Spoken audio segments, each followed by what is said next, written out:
नमस्ते, मैं शुभंकर मिश्रा और आपका इस चैनल पर स्वागत है। यहां हम आपके सामने वो सच्चाई परोसते हैं जो अक्सर मीडिया की चकाचौंध में कहीं खो जाती है। अगर आप भारत की असली ताकत, उसका आत्मसम्मान और उसकी बुलंद आवाज सुनना चाहते हैं तो इस चैनल को सब्सक्राइब करना कभी ना भूलें। दोस्तों, जरा इस ग्राफ पर गौर फरमाइएगा। 94.2% लोग, जी हां, इतने सारे लोग हमारे चैनल को देखते तो हैं लेकिन उन्होंने अभी तक सब्सक्राइब नहीं किया है। आप वीडियो देखते हैं तो बस एक क्लिक करके फटाफट चैनल को सब्सक्राइब कर लीजिए, क्योंकि हम आपको वो खबरें दिखाते हैं, उन सच्चाइयों से रूबरू कराते हैं जिन्हें मीडिया चैनल्स अक्सर छिपा लेता है।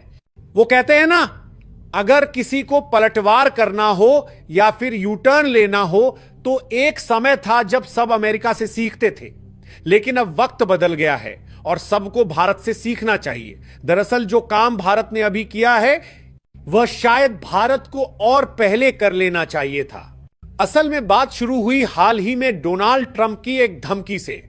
ट्रंप ने गुस्से में आकर यह तक कह दिया कि माइक्रोसॉफ्ट, गूगल और एप्पल जैसी हाईटेक कंपनियों में भारतीय लोगों को नौकरी नहीं मिलनी चाहिए और भारतीयों को हायर करना पूरी तरह से बंद कर देना चाहिए।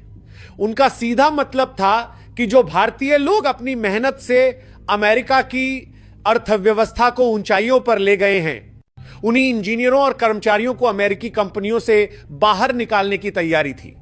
जरा सोचिए, एक तरफ यही अमेरिका दुनिया भर को लोकतंत्र और बहुसंस्कृतिवाद का ज्ञान देता है और दूसरी तरफ भारतीयों को नौकरी से हटाने की खुलेआम धमकी देता है।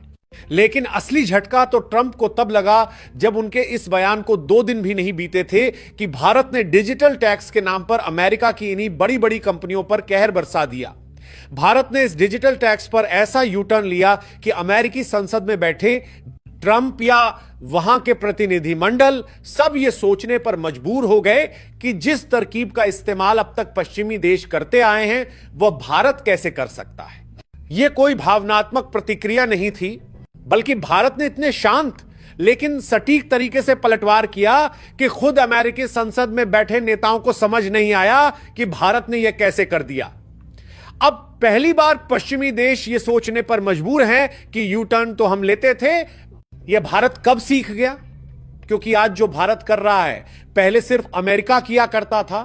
डोनाल्ड ट्रंप ने एक बार फिर भारत पर हमला बोला, लेकिन इस बार शब्दों से नहीं बल्कि भारतीयों की नौकरियों पर निशाना साधा। उनका आरोप था कि भारत जैसे देश हमारी नौकरियों पर कब्जा कर रहे हैं और यह अब और नहीं चलेगा। साफ शब्दों में भारतीयों को हायर करना बंद करने की धमकी दी गई।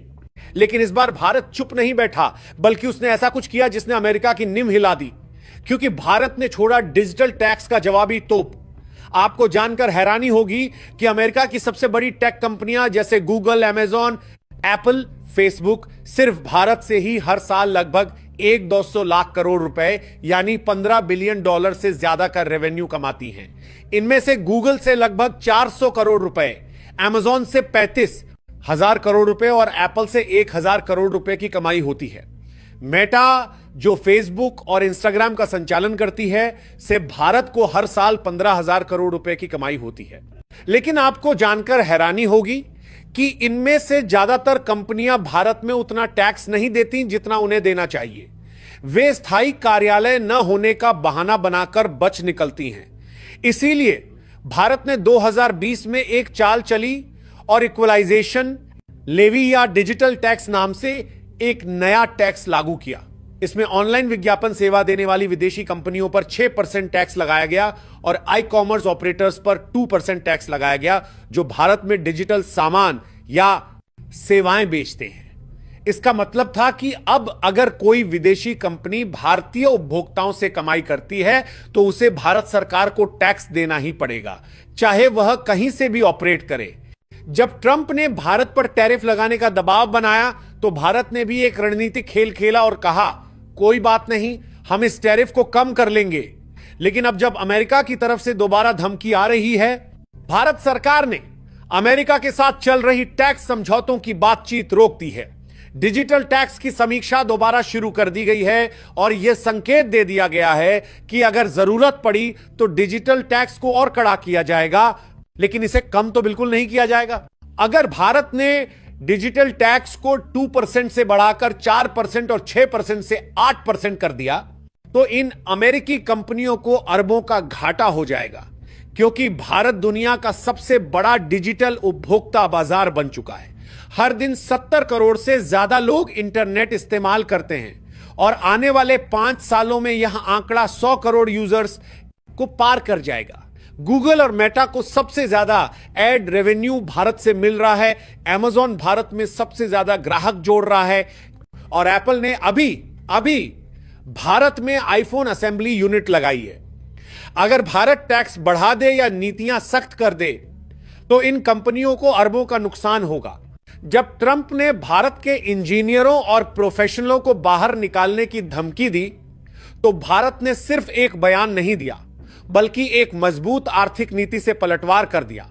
देखिए दोस्तों, पहले अमेरिका पूरी दुनिया में घूम घूम कर अपने हिसाब से नियम बनाता था और जो देश नहीं मानते उनके ऊपर आर्थिक प्रतिबंध, जुर्माना और दबाव डाल देता था। लेकिन अब भारत ने दिखा दिया कि डिजिटल दुनिया के असली बादशाह हम हैं। भारत ने 2020 में जब 2% डिजिटल टैक्स लागू किया तो सबसे पहले अमेरिका बौखलाया, क्योंकि अकेले इस टैक्स से अमेरिका की 40 से ज्यादा कंपनियों को हर साल 4,000 करोड़ रुपए से ज्यादा का नुकसान होने लगा। और भारत ने सिर्फ अमेरिका को नहीं, बल्कि गूगल, फेसबुक, अमेजॉन जैसी 119 विदेशी कंपनियों पर टैक्स लगाया, जिनमें से 72 सिर्फ अमेरिका की हैं। आपको बता दें कि अमेरिका ने भारत के खिलाफ वर्ल्ड ट्रेड ऑर्गेनाइजेशन वोटू में शिकायत भी की थी और बोला था कि भारत का डिजिटल टैक्स भेदभावपूर्ण है और अमेरिकी कंपनियों को निशाना बना रहा है। भारत को अमेरिका उस समय भी फंसा नहीं सका, क्योंकि हमने किसी एक देश को नहीं, बल्कि हर उस विदेशी कंपनी को टैक्स के दायरे में लाया था जो भारत के लोगों से कमाई करती है। यानी भारत ने W2 में अमेरिका को हरा दिया और डिजिटल टैक्स को अंतरराष्ट्रीय स्तर पर वैधता दिलवा दी। सबसे दिलचस्प बात यह है दोस्तों कि अमेरिका खुद तो अपनी कंपनियों के लिए फॉरेन टैक्स क्रेडिट्स देता है, लेकिन जब भारत ने टैक्स लगाया तो उसे गलत बता दिया। अमेरिका चाहता था कि भारत जैसे देश टैक्स न लगाएं ताकि उनकी कंपनियां अरबों डॉलर कमाएं और एक पैसा भी टैक्स में न दें। बाकी आपको क्या लगता है कि डिजिटल टैक्स को भारत को 6% ही रहने देना चाहिए या फिर और बढ़ाना चाहिए? अपनी राय कमेंट में जरूर बताएं।